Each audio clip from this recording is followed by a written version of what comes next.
सौतन की सुहागरात पार्ट 2। धूमधाम से शादी करने के बाद समर्थ और देविका घर आते हैं। घर पर सब उनका स्वागत करते हैं और सौम्या उनकी सुहाग रात का इंतजाम करती है। समर्थ और देविका दोनों अपने रूम में बैठे बातें कर रहे होते हैं। तब देविका कहती है, सुनिए, आप इतना दूर क्यों बैठे हैं? नहीं, कुछ नहीं, बस थोड़ा सा थक गया हूँ। अगर आप कहें तो मैं आपका सर दबा दूं? अब नहीं, रहने दो, आप भी तो थकी होंगी। देविका आगे बढ़ते हुए कहती है, थक तो गई हूं पर आपकी सेवा करना पहला धर्म है मेरा। देविका झट से समर्थ के पैर पकड़कर दबाने लगती है। ऐसे ही कुछ देर निकल जाती है और समर्थ कहता है, अब रहने दो देविका, तुम भी आराम कर लो, तुम भी थकी थकी लग रही हो। देविका मना करते हुए उठ जाती है और अपने बालों को खोलकर समर्थ का सर दबाने लगती है और कहती है, मेरी थकावट तो आप ही दूर कर दोगे ना? इतना कहकर देविका अपने खुले बालों को समर्थ के ऊपर डालती है।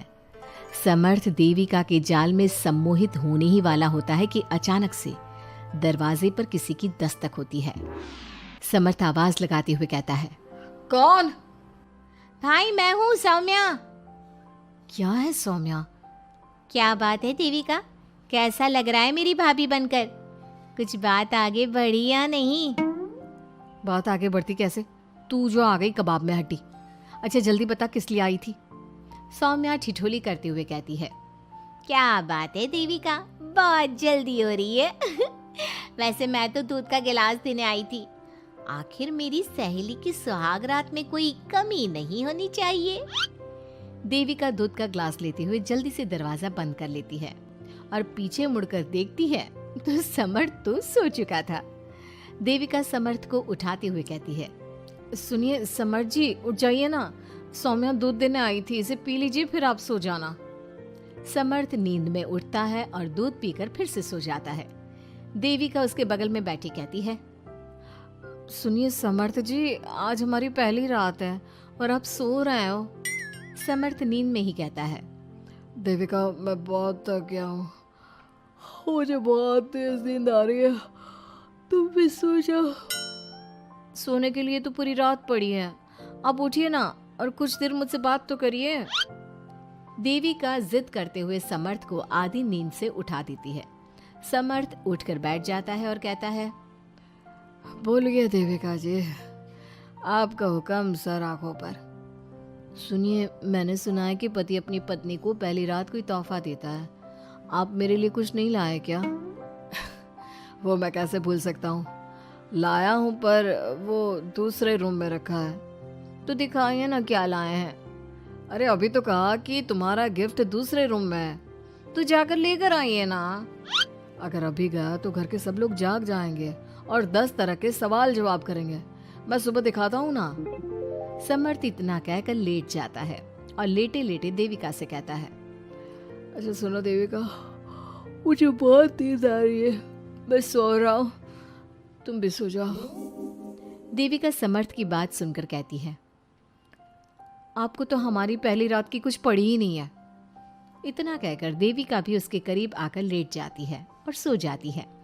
अगली सुबह अधीरा समर्थ के रूम में सफाई करने आती है और देविका को उसके करीब लेटा देख रोने लगती है। रोने की सिसकी सुनकर समर्थ की आंख खुल जाती है। वो उठकर देखता है कि अधीरा उसके कमरे में रो रही है। उसे देखते ही समर्थ बहुत गुस्से में आ जाता है और अधीरा से कहता है, अधीरा, तुम सुबह सुबह क्यों रो रही हो? तुम्हें यहाँ नहीं आना चाहिए था, जाओ यहाँ से। समर्थ अधीरा का हाथ पकड़कर रूम के बाहर कर देता है और कहता है, अब बिना दरवाजा नॉक किए अंदर मत आना। इतने में देविका भी आ जाती है और समर्थ को भड़काते हुए कहती है, हाँ समर्थ जी, ये रो रो कर हमारे घर में अपशगुन कर रही है और अब ये देखो कैसे मगरमच्छ के आंसू दिखा रही है। इतना कहकर देविका अधीरा का हाथ पकड़कर घसीटती है और कहती है, अब क्या रोती रहेगी या कुछ काम भी करेगी? मुफ्त में रोटियां तोड़ने को नहीं मिलेगी यहाँ पर, चल उठ यहाँ से और कुछ काम कर। अधीरा वहां से उठकर रोते रोते चली जाती है और जाकर रसोई में सबके लिए चाय बनाती है और चाय जाकर पहले अपनी सास को देती है। चाय पीते ही मंजू अधीरा को गुस्से से कहने लगती है, लगता है मुझे मारने की साजिश कर ली है। अरे अभी तक तूने ढंग की चाय बनाना नहीं सीखा। इतनी मीठी चाय बनाई है कि कहीं मैं शुगर की बीमारी से मर ही ना जाऊं। अरे जा जाकर तू मर कहीं। अधीरा मंजू की बात सुनकर दुखी होती है। इतने में सौम्या वहां आ जाती है और कहती है, ये लो, महारानी अभी यहीं बैठी है और मैं पूरे घर में देख आई। अरे ओ महारानी, यहाँ बैठकर किसका मातम मना रही हो? उठ यहाँ से और जाकर हमारे कपड़े धो, बहुत कपड़े पड़े हैं धोने को। अधीरा वहां से कपड़े धोने चली जाती है और बैठे बैठे खुद को कोसने लगती है। हे भगवान, मुझे उठा ले तो अच्छा है, मैं थक गई हूँ इस जिंदगी से। ऐसे ही कुछ दिन निकल जाते हैं। अब समर्थ भी अपने काम पर जाना शुरू कर देता है। एक शाम अधीरा घर के सारे काम करके अपने रूम में आराम कर रही थी और मंजू अधीरा को आवाज लगाते हुए कहती है, अरे ओ कलमुही, अगर आराम हो गया हो तो आकर मेरे पैर दबा दे। देविका उस समय वहीं से गुजर रही थी और समर्थ का घर आने का टाइम देखकर देविका मंजू से कहती है, माँ जी सुनिए, आप कहें तो मैं दबा दूं आपके पाँव। पता नहीं अधीरा कहाँ है। देविका मंजू के पांव दबाने बैठ जाती है और कुछ ही टाइम बाद समर्थ भी वहां आ जाता है और देविका को माँ के पांव दबाते देख बहुत खुश होता है। वो सीधे अपने कमरे में चला जाता है। समर्थ को देख मंजू देविका से कहती है, अच्छा सुन, जा जाकर खाना लगा दे, और समर्थ थक कर आया है ऑफिस से, जाकर उसे पानी को पूछ ले।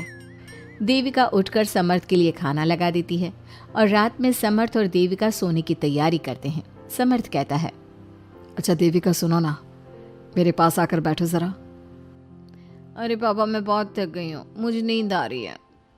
अरे आओ तो सही, आज तो मैं माँ के पाँव दबाते देखकर बहुत अच्छा लगा।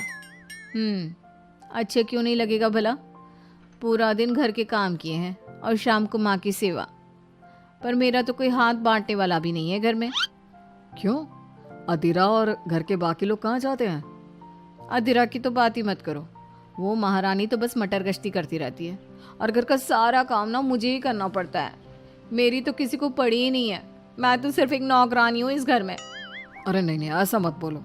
क्यों ना बोलूँ? आपने मुझे वादा किया था ना कि आप मुझे रविवार को फिल्म दिखाने ले जाओगे और कपड़े भी दिलवाओगे, पर आपने तो एक भी वादा पूरा नहीं किया। अच्छा बाबा, कल रविवार है, कल ही चलते हैं और तुम्हारी सारी शिकायत दूर कर देते हैं। खुश? दोनों सो जाते हैं और अगली सुबह समर्थ और देविका बाहर घूमने चले जाते हैं। अब समर्थ पूरी तरह से देविका के वश में हो जाता है। देविका जो कहती समर्थ वही करता। क्या समर्थ को कभी अपनी बहन और दूसरी पत्नी की सच्चाई पता चल पाएगी? अब क्या होगा अधीरा का? इसके लिए हमारे अगले एपिसोड का इंतजार कीजिए।